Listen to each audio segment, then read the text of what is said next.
Hello, everyone. My name is Spencer Walsh. Welcome to today's show. We have a good one for you, as always, and a very big, important show. The Biden news does not stop, so neither do we. It seems that he has given his answer. He has come out with that Congressional Black Caucus support, that Hispanic Caucus support, that AOC Caucus support, and he said time and time again, he is staying in this race, but, Dems have said that they don't like that answer, essentially in all but actually coming out and saying it.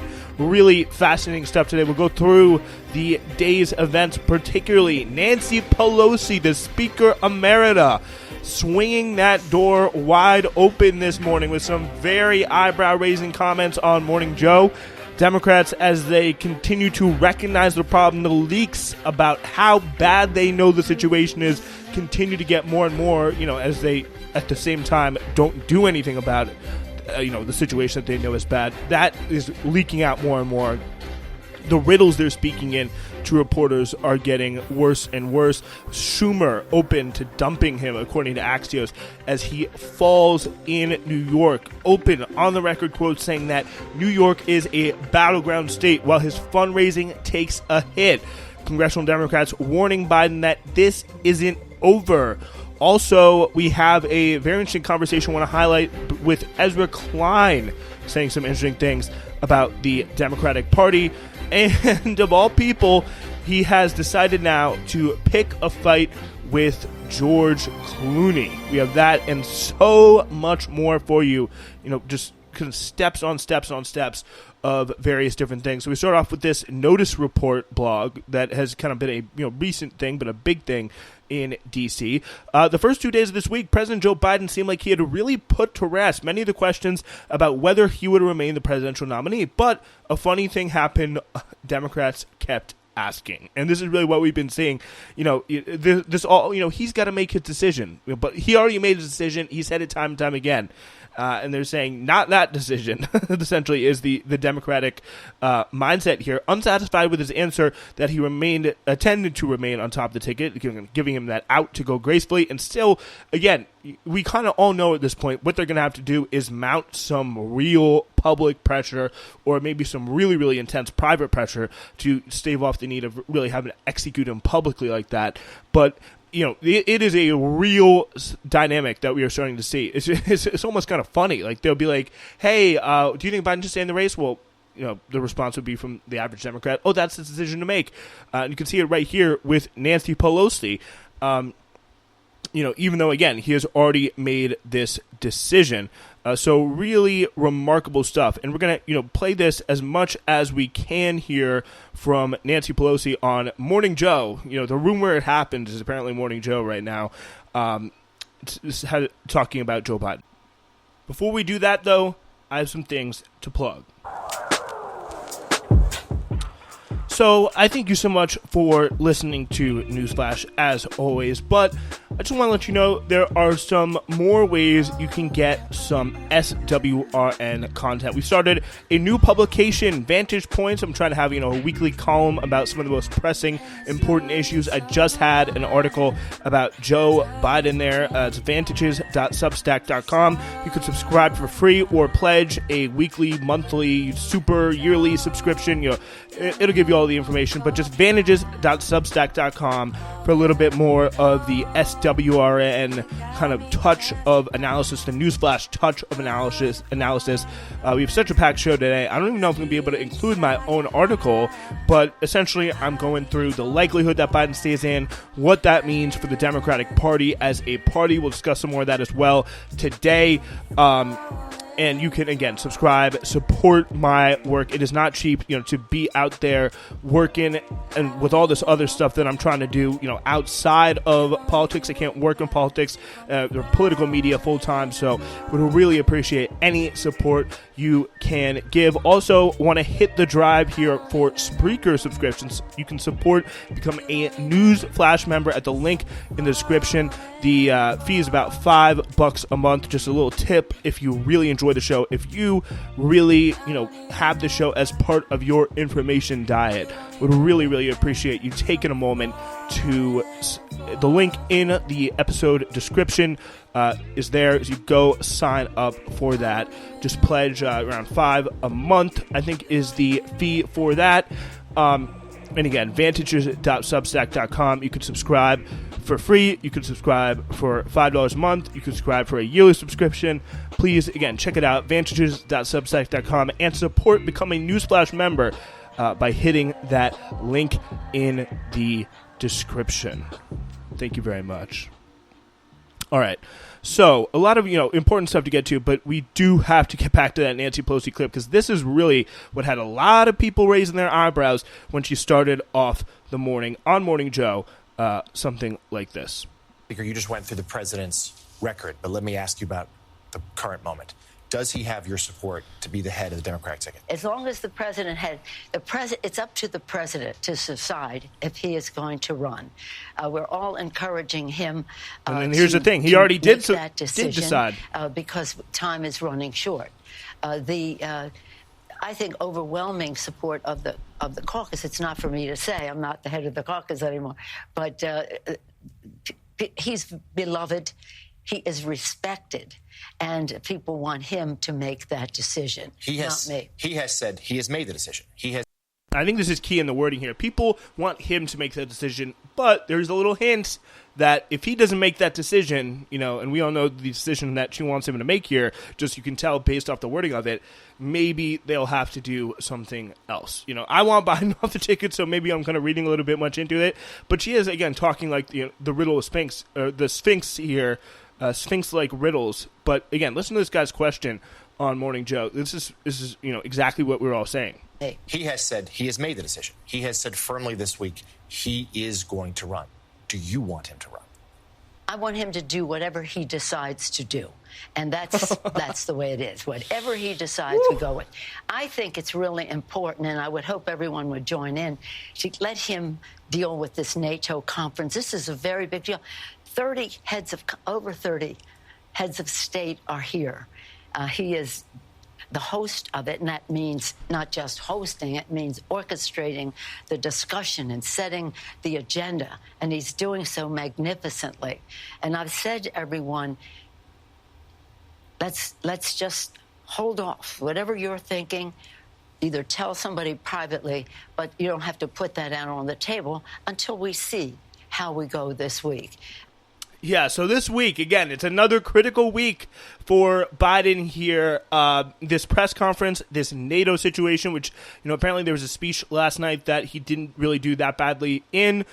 So good for him there. But again, this press conference, we're going to see how long, see what way they try and massage the press conference for it to be easier for Biden. We'll see how he does tomorrow. That should be sometime afternoon, Thursday. So it's going to be a very, very big, closely watched press conference. And, after this NATO summit, after this press conference, Nancy Pelosi, it seems to really hint there that, it's decision time, and she does not mean the decision that Biden has already made to stay in. So that was a very important thing to start the day out. But then we have actor and top Democratic donor George Clooney penning a stinging New York Times op-ed urging the president to withdraw from the campaign. Senator Peter Welch became the first Democratic senator to explicitly call on Biden to end his campaign, saying we can't unsee Biden's disastrous debate performance.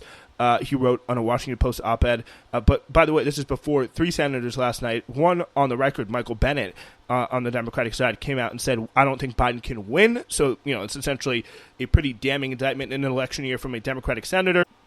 And, they say Welch of Vermont says we can't ignore or dismiss the valid questions raised since that night. Meanwhile, his counterpart, Bernie Sanders, has been, almost sycophantic when it comes to supporting Biden through it all.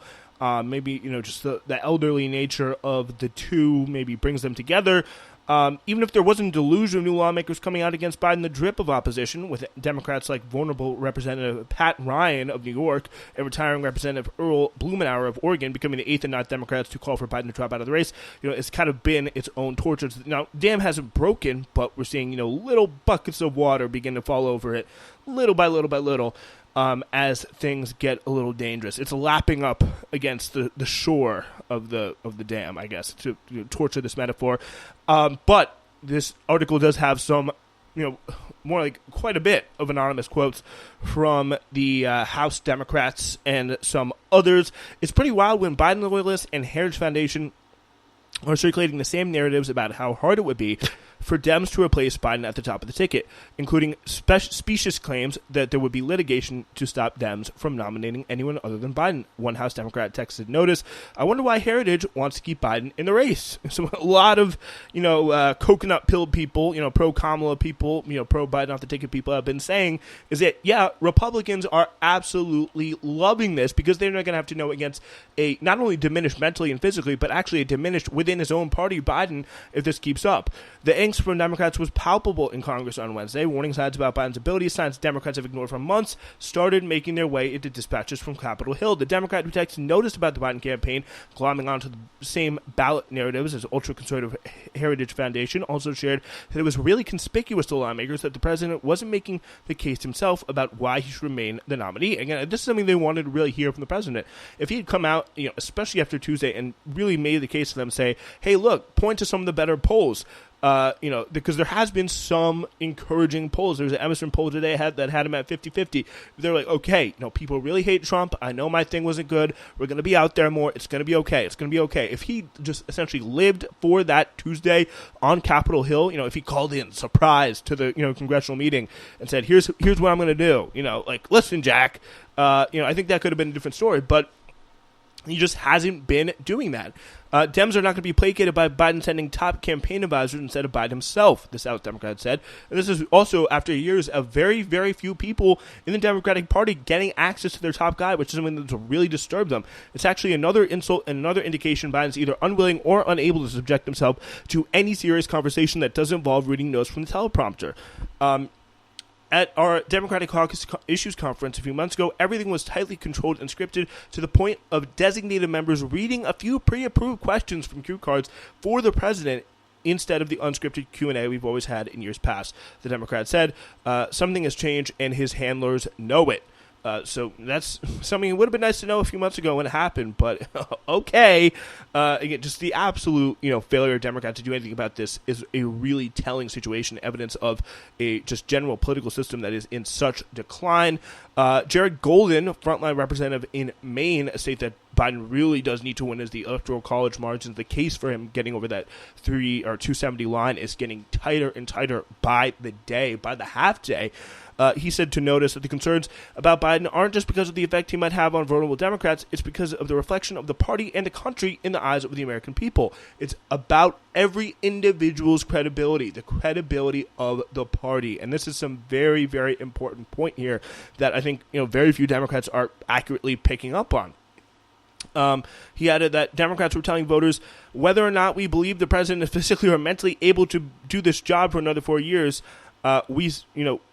We support him, with the clear implication that Democrats need to tell the truth about Biden's abilities. If those are harsh words, don't expect Golden to face repercussions from his Democratic colleagues.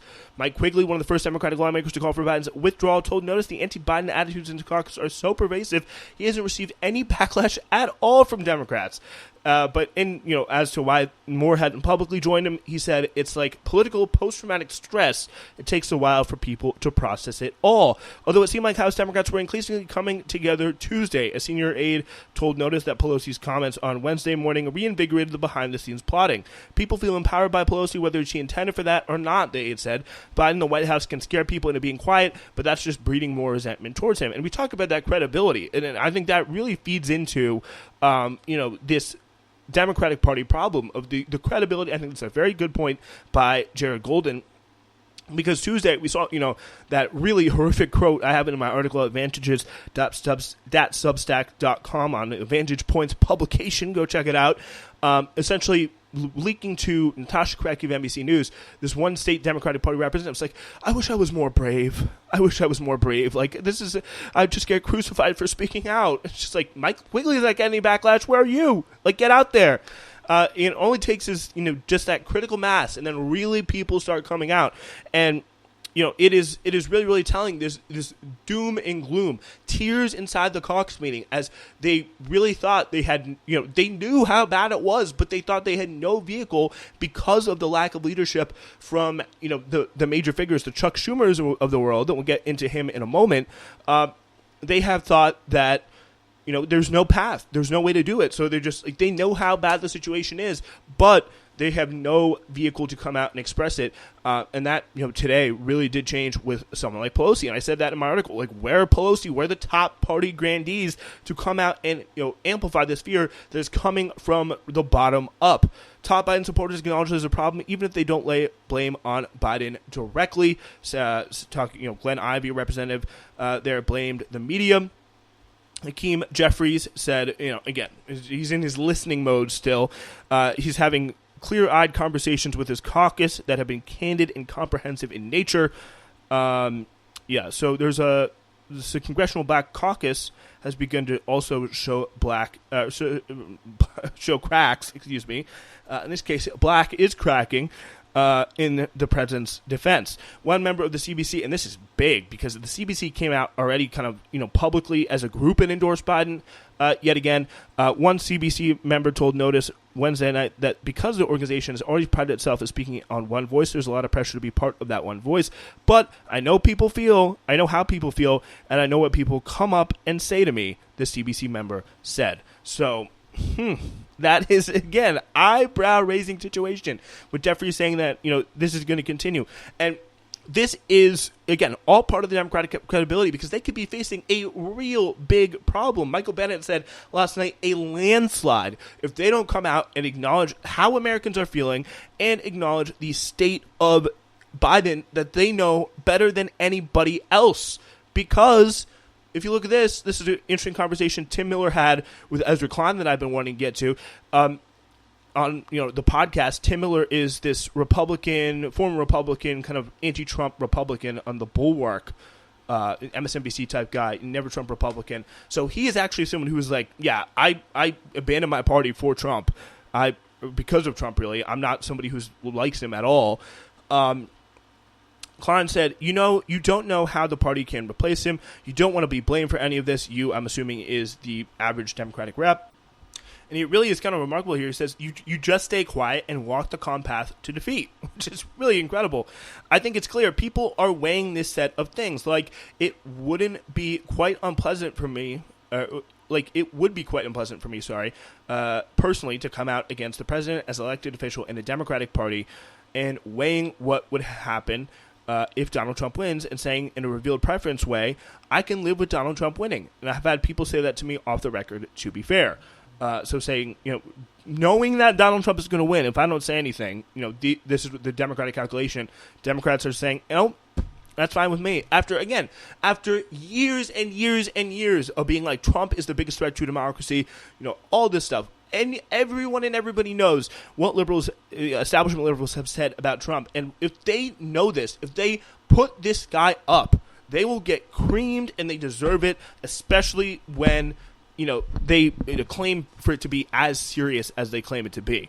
It really complete abdication of all credibility. And Jared Golden saying this, and very few other people are, despite the fact that they're leaking to it privately. It's like, just think about it. Bottom line on this is, how can you as a Democrat in any way talk for 4 years, for 8 years about how bad Donald Trump is, and then cover up this guy's health for so long, and then when it becomes revealed, when you have this opportunity for change, you say, I don't really rock the boat, and just put him up there, see what happens.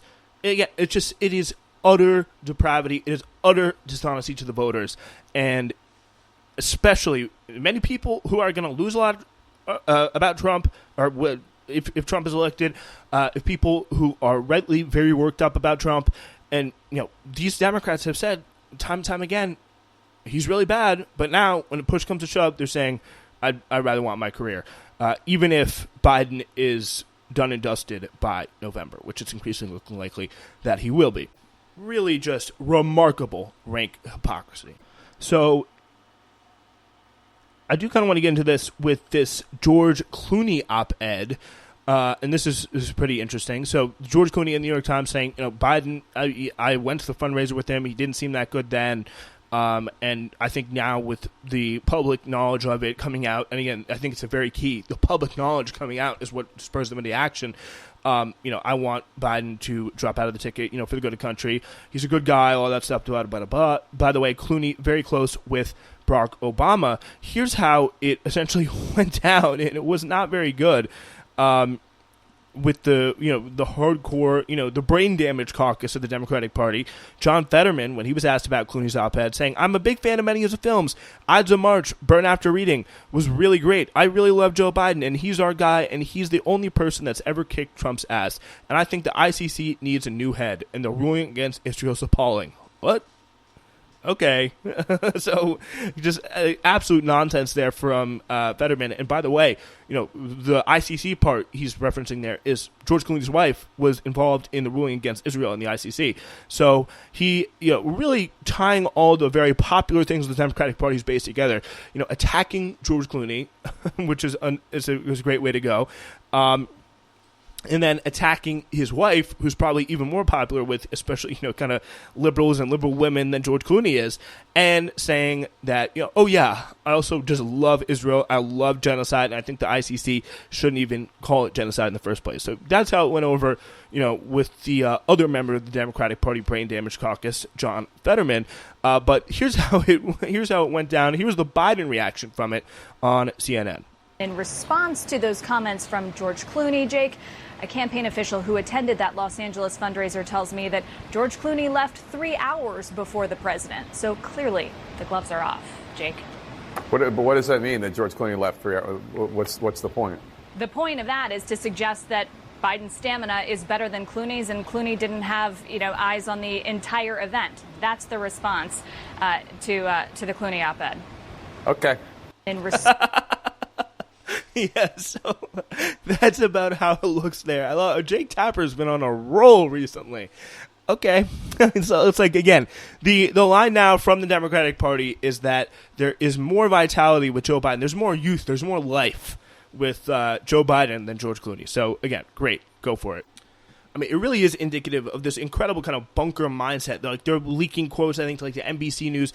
We'll go at it alone. It doesn't matter. If the donors turn our back on us, we're just going to keep on going. It's just this kind of like bunker mindset when so many people are turning against them. When the evidence against their point and their line they're pushing becomes increasingly harder and harder and harder to ignore, and they just continue to dig in. It's very telling. It's very indicative of a party that is, or an administration that is, increasingly isolated, doing all the same kind of mechanisms that Trump did. Like, don't believe this, this is all BS. This person's biased, that person's biased.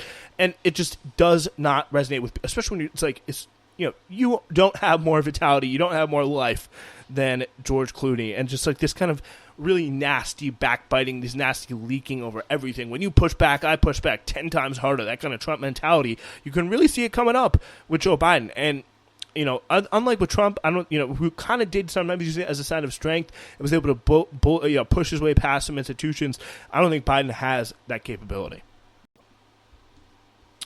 Okay, so really eye-opening stuff in New York.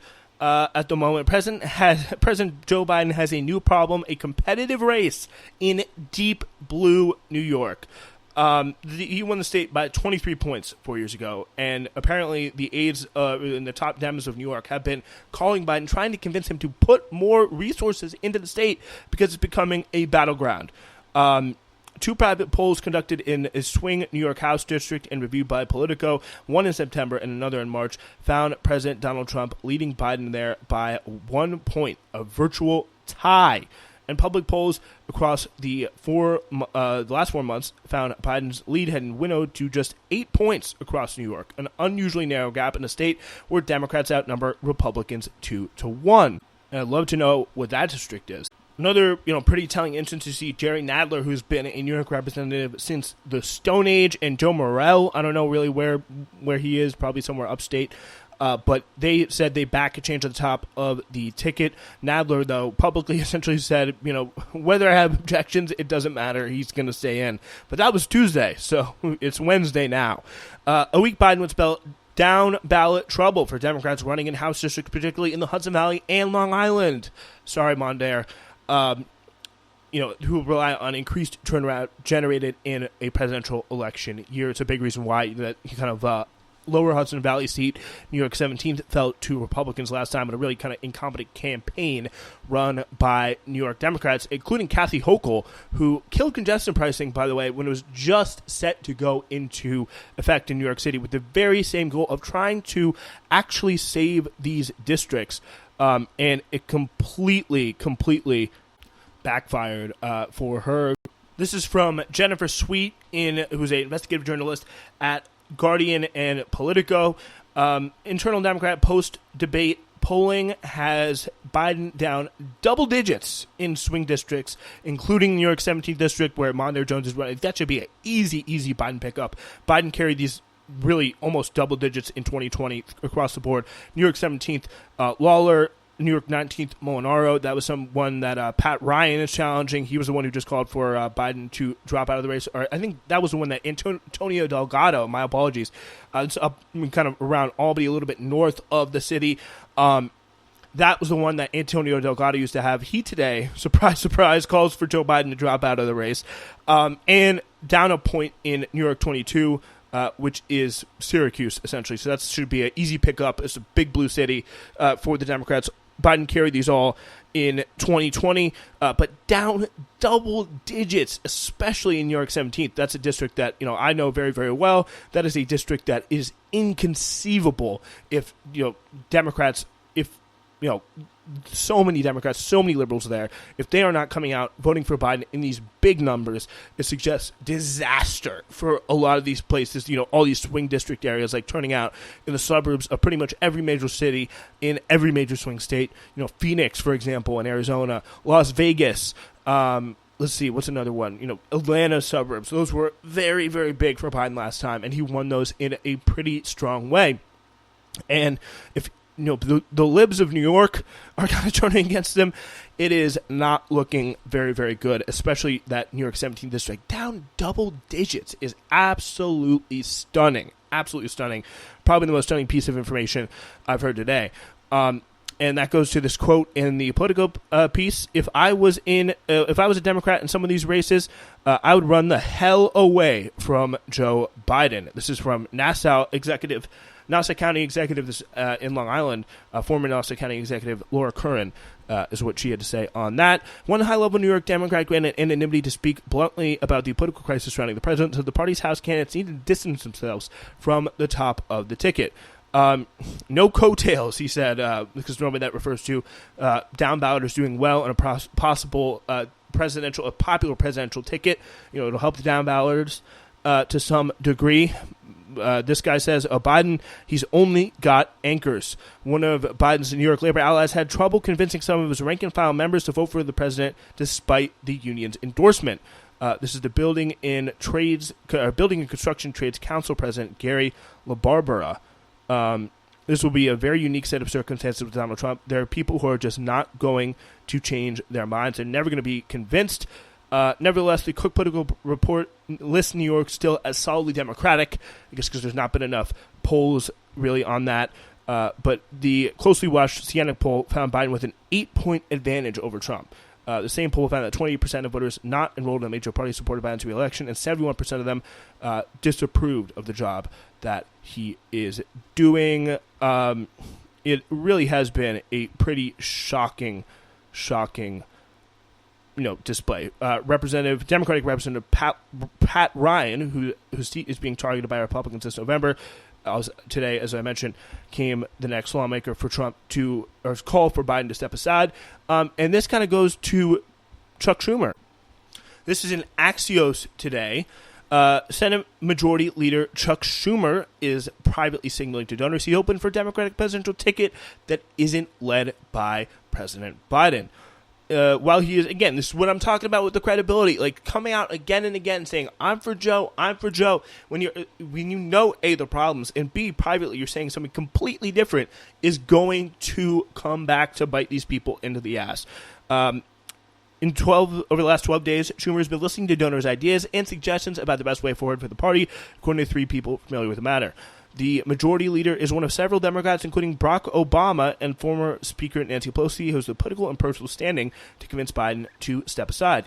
Even so, Biden can still dig in, and the delegates are still pledged to him. Although there is this thing about if they can't support the candidate in all good conscience, they can change their minds. Well, remains to be seen. As I have made clear repeatedly, publicly, and privately, I support President Biden and remain committed to ensuring Trump is defeated in November, Schumer said in a statement after the story was published. He has also received some feedback, apparently, from fellow senators. It was Brown, Tester, and Bennett in Colorado, Montana, and North Dakota. I was about to say South Dakota, but I held firm, who are really concerned. Tester, obviously probably the most vulnerable Democrat there, but if you've got him coming out with, or Sherrod Brown in Ohio, also a very vulnerable Democrat, if they're coming out calling him to step aside, that is a very, very significant thing. Voicing their concern that Biden is likely to lose the election, didn't explicitly say step aside.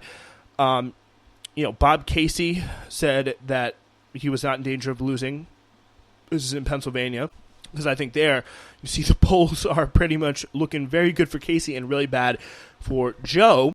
And apparently, again, I want to keep hitting this bell, credibility. Even before the Biden debate, he apparently had, and he was happy about the June debate, Chuck Schumer was, because A, it would give Biden time to recover if he performed poorly, or it would give Democrats the option of finding a different standard bearer if Biden's candidacy wasn't salvageable. So that means he already assumed that Biden's candidacy would not be salvageable, well aware, obviously much more aware than us of the problems facing his candidacy. And he is definitely going to be a very, very big person to watch. He's going to be the party grandee, that pushes this aside. And kind of goes to a question that I've been asking since yesterday in my article. I wrote in this advantages.substack.com headline, Joe Biden is staying in. It was a risky headline, especially after today's news. But what about the leadership? What about the other statesmen? What about the donors? What about the top reporters? They've all seen Biden up close more than anyone else, senior moments and all. They've all seen him go stiff during speeches, read off teleprompters at fundraisers, and strain to hear him at public events well before the debate, and yet they were silent. Silent when the WSJ reported about his decline months ago. Silent when he looked for a dead representative at a press conference. And silent when he spoke a meeting this year with a French president who died in 1996. They were silent because they thought that they could get away with wheeling this cadaver in front of the American people while running the country on their own. Americans knew the truth back in February when ABC Ipsos polling found that 86% of respondents thought Biden was too old for another term. But the very same elites who Biden characterized as leading the charge to push him out of the race were silent on his behalf until the worst debate performance in presidential history forced them to acknowledge reality and think of terms of self-preservation. It's good these elites are starting to see sense about the realities of Biden 2024, but he would be dead in the water a while ago if it hadn't been for the support of Democratic elites, from donors to media class, both through Biden's term and through the failure to lead a coalescing around Kamala. Their support, which pushed Biden through numerous crises and senior moments, and now the utter refusal of Democrats to act in their own best interest, is looking more and more likely to bring us 4 more years of Donald Trump at the height of his power and popularity. But hey, as long as Biden did the goodest job he could do, right? Yeah, so you're trying to refer to his remarks in that ABC interview where it was honestly a really weird, big point of contention, whether he said the goodest job I could do or as good a job as good as I could. It's just a whole mess. You can go watch that clip again. But again, advantages.substack.com. Go check it out. Go subscribe. And here we go now. This is just coming in as I'm recording this, just before we move on to the next. This is J.B. Pritzker on a hot mic talking about Biden. Everything. I mean, we're just going to keep fighting. I don't know what to say. I gotta do what we have to do. I don't like where we are, but I need you to get him some new glasses. Oh yeah, I know. It just broke. The mayor's here. Okay. I don't like where we are. There you have it there from Governor Pritzker, and I think a lot of Democrats would say they are in the same boat as him, Chuck Schumer, pretty easily among them. And, keep in mind, Pritzker has been floated a few times as a possible replacement candidate, but I don't think he's going to leave his baronship of Illinois. So, all right, next up, fundraising. Sources close to the Biden re-election effort say fundraising is set to drop by possibly half this month. Campaign spokesperson pushed back, saying grassroots dollars were still strong, so we'll see about that. But this is from Natasha Korecki, Jonathan Allen, and Monica Alba in NBC. So pretty good stuff here. So Joe Biden's campaign has already suffered major slowdown in donations, and officials are bracing for a seismic fundraising hit, with the fallout from a debate nearly 2 weeks ago taking a sizable toll on operations, according to 4 sources close to the election effort. It's already disastrous. The money is absolutely shut off, said campaign sources. So they're saying half or much more, one of them said, from large donors alone. Sources emphasize that donations were down across the board because, again, grassroots funding for Biden has never really been that strong, has never been what he planned to run his campaign on, both in 2020 and and this time around. He has really relied on this big donor money. He was in fundraising right after the debate. He was, fundraising in New York. He was doing all these different calls. He was talking to donors to try and reassure them. He was, all up and down. Half of his campaign stop, it's really just like Hillary, are fundraising. So that, plays a really, really big role.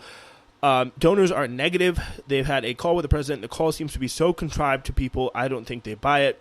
One of the people close to the campaign said, referring to a recent national fundraising call between Biden and donors, they called on people who are the most loyal, diehard. There were no tough questions for the president. And again, this complete unwillingness to give Biden a chance to go off the script is just, giving as, and, it kind of, the event goes well, but he doesn't really challenge at all. That is really, people aren't buying it. They're like, we're seeing what you're doing here, and this is not cutting muster. And fundraising is a very big part of any presidential campaign. One of the people close to re-election efforts said this week that the campaign believed major donors would have threatened to jump ship after the debate would come around, if only to avoid helping Donald Trump by sitting out the race. Biden aides have said privately, if major donors don't come along, we'll do it without them. Again, good luck raising that grassroots fundraising. I don't think that the grassroots fundraising, if donors really start to drop out, he is in really big trouble, because that is how he's gotten the vast, vast majority of his fundraising thus far, and he's got more fundraisers in the early planning stages for the upcoming month or so. But some people close to the effort say, the campaign, that they were already seeing evidence of the intensity and concern around Biden's ability to win increasing.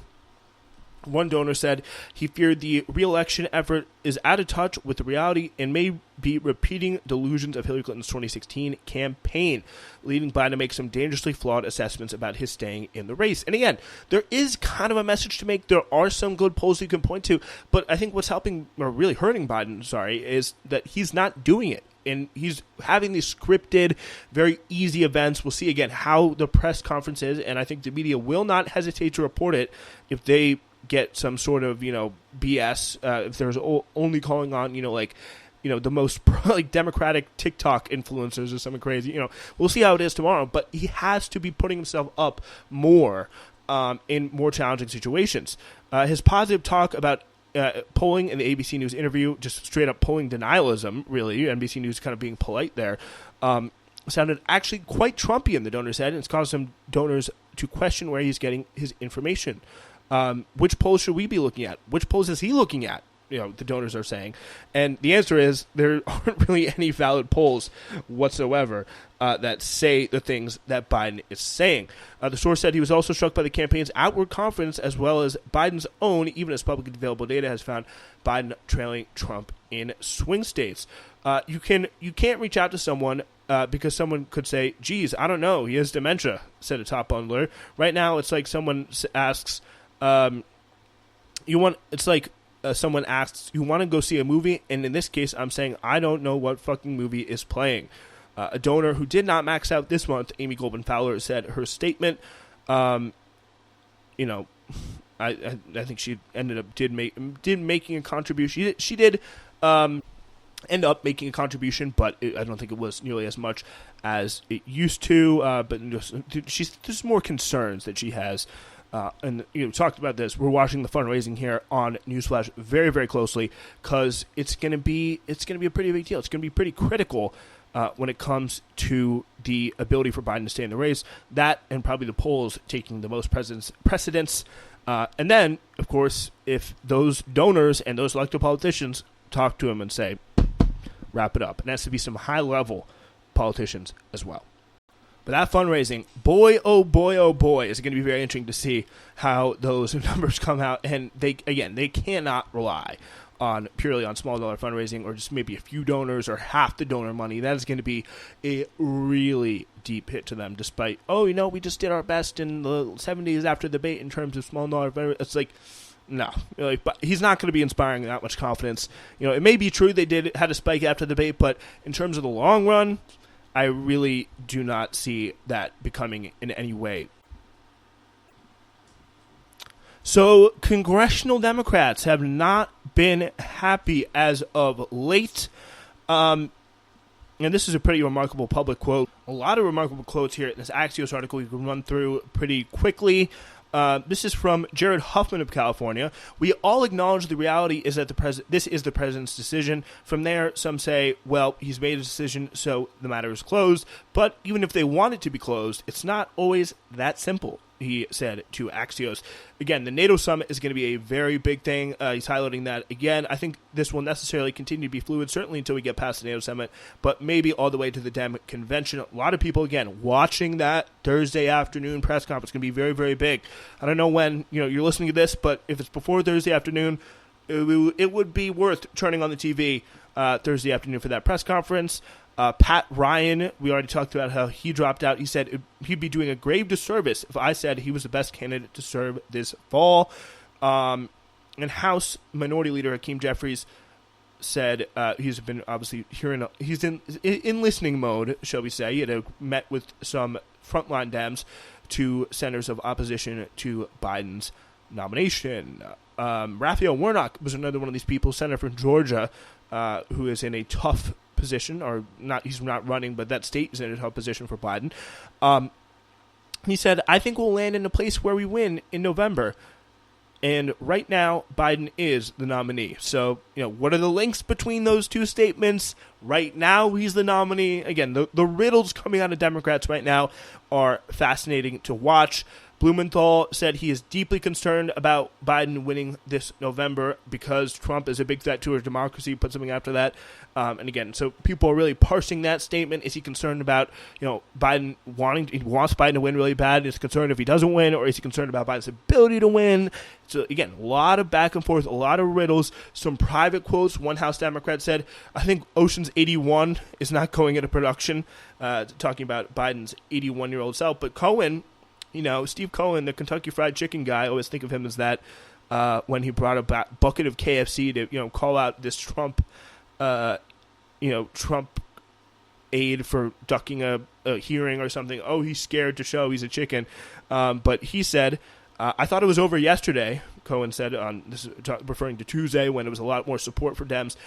Now I think differently, he said. The Biden's campaign pointed to the president's letter on Monday, saying he is firmly committed to staying in, and talk of him withdrawing must end. But, the Pelosi pronouncement to Clyburn is another one that people are watching. We'll see how he does. It could trip him up, said Steve Cohen, regarding this press conference on Thursday. So it's going to be definitely one worth watching. A little bigger article in Politico about this, talking about the misery of the House Democrats. Jeffries has faced pressure from his fellow House Democrats to take action one way or another. Former Speaker Nancy Pelosi has also been fielding messages from colleagues, according to people familiar with conversations. In a Wednesday television interview, she declined to express affirmative support for Biden's campaign. Seth Moulton is among roughly a dozen Democrats who've come out against Biden on the ticket. He says, I understand Democratic leaders feel they have to be with him, but I also know that he's conveying a wide range of concerns across the board, said, referring to Jeffries, diverse members of the caucus to the White House. It's not clear that when either Jeffries or Biden might speak with Biden or Pelosi might speak with Biden directly. And I think Pelosi would be more impactful, just given their much more long-lasting relationship. In an ABC News interview last week, Biden declined to say what he would do if congressional leaders approached him with a message that his persistence in the race would cost him control of the House and the Senate. Pat Ryan and Mikey Sherrill of New York and New Jersey, respectively, are more people who have come out. Mikey Sherrill was yesterday. She was somebody who broadly is presumed to be looking for a higher office, maybe statewide office. So she is coming out saying, he's got to go. An ambitious woman who wants to, continue with her career is coming out and saying this. So it's growing is a big sign of that. But the Congressional Black Caucus leaders, we talked about how, rank and file CBC people may be, questioning. Those Black Caucus leaders are also some of Jeffries' biggest supporters. They have come out and said not so fast on Biden. Lawmakers are looking for guidance from Jeffries on how to proceed have not received much of it. The leaders' allies say it's in his nature to meticulously survey the caucus for attempting to set a specific direction, but they also acknowledge there's no easy way for him to resolve the divisions within the party. Either way, he loses, said one Democratic lawmaker close to Jeffries, who was granted anonymity to speak candidly. I mean, honestly, it's like this is part of the job. You gotta take a side here. You gotta, you can't just always be in listening mode. This sounds good. He brings up a good point there. You gotta take some action. This is too important of an issue not to take a lot of action on. Some more interesting things from this Politico article from, again, Nicholas Wu, Sarah Ferris, and Daniela Diaz. There have been some recriminations for leaking. Mark Takano was one of the people that said that he would not be supporting Biden. And apparently someone in his office leaked another representative, Susan Wild's comments to the press, which he apologized for multiple times to the caucus, both on a phone call and in a whip meeting. There has also been some ideological divides and some generational divides. We've had AOC and Ilhan Omar really come out in support of Biden, and Tlaib actually has been the only real one with principles on that. But Raul Grijalva, who is on the Congressional Hispanic Caucus, by the way, poll says from YouGov Economist, I think, said 56% of Hispanic voters want another man on top of the ticket, or woman. So Raul Grijalva of Arizona was one of the first to say he wants Biden to step out. And a handful of lawmakers in centrist New Democratic Coalition also met with Jeffries on Wednesday to discuss how having Biden the top of the ticket could impact incumbents in battleground districts. Spoiler alert, not well. It's not going to be a positive impact. I think there's a lot of people, again, especially in New York, where there's a lot of people that could be elected that won't be because of Joe Biden being on the top of the ticket. Many in the party saying they're waiting for Jeffries to give firmer direction on the way forward, either steering the caucus to come together or taking a forceful step to boot Biden and save the House. A lot of people, Pete Aguilar, who's the number 3 House Democrat, saying, let's see the campaign stops, let's see the NATO press conference, let's see all that. Then, of course, we have the Congressional Black Caucus playing a very big role.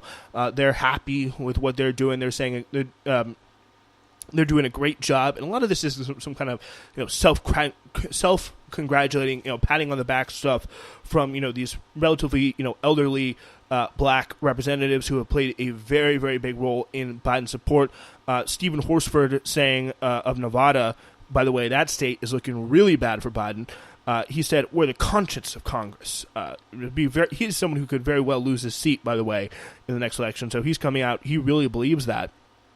The CBC has looked at President Biden's record. We looked at Biden-Harris administration, and I do remind folks, it's not one person, it's an entire team, and they've delivered to the black community. Again, this is the time when Democrats mostly win the black vote.